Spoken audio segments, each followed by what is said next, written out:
So in the autumn of 1843, Charles Dickens travelled from London to Manchester to go and visit his much-loved sister, his older sister, Frances. Now, Frances was married to a musician, she was also a musician, who was called Henry Burnett, and they had two sons called Charles and Harry. Harry had unspecified disabilities. We know that he couldn't walk, whether there was a problem with his legs, but he also had a spinal problem. We don't really know. Medical historians have tried to decide what was wrong with him, but we can't really tell. And Charles Dickens appreciated that because his sister and her husband were musicians, and also her husband, his brother, Dickens's brother-in-law, became extremely religious, and then realised that he had to give up music because it was blasphemous, which, when both of you are professional musicians, is a bit of a nightmare financially. And whatever jobs he did afterwards, he just never earned very much money. And Charles Dickens was aware how very much more difficult his nephew's life would have been if he hadn't had an uncle who was doing fairly well and could afford to pay for his treatment. Now, on this trip to Manchester, he'd gone there because he was giving a talk at the Athenaeum, which was a charity that basically did evening classes, essentially, for adults who were all working and had never had the benefit of an education. Of course, this was a charity very close to Dickens's heart because he himself had had his schooling interrupted very early when his father was arrested for debt, and Charles Dickens was taken out of school and sent to work in a factory for about a year.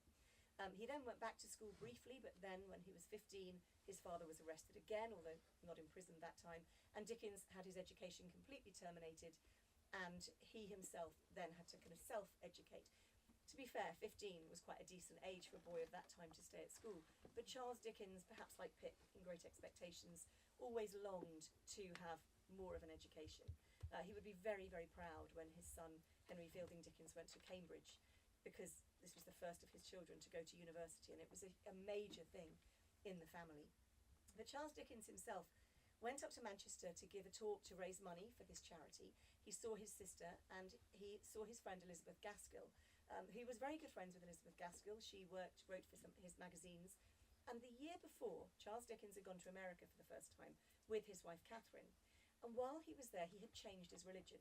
He'd been brought up Protestant, but he became a Unitarian in America, very influenced by the poet Henry Wadsworth Longfellow, with whom Dickens became great friends and stayed friends right to the end of their lives.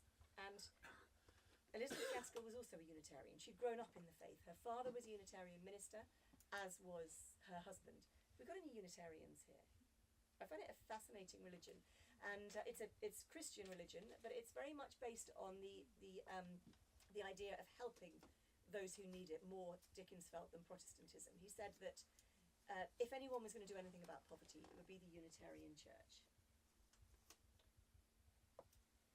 And so this is quite a pivotal time in his life. He was also struggling financially.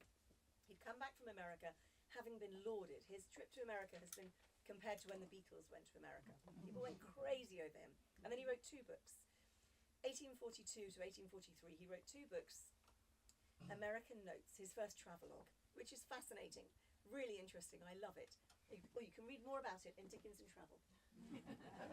My book, just here, which Paul has several of my books here.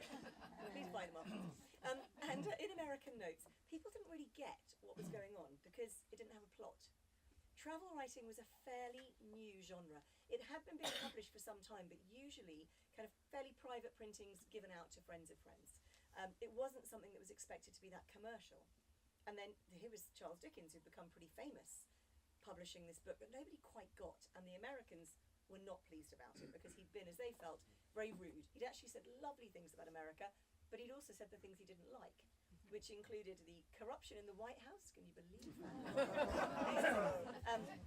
Spitting on the streets, that drove him absolutely mad. Spitting tobacco, and crucially slavery, and the treatment of Native Americans.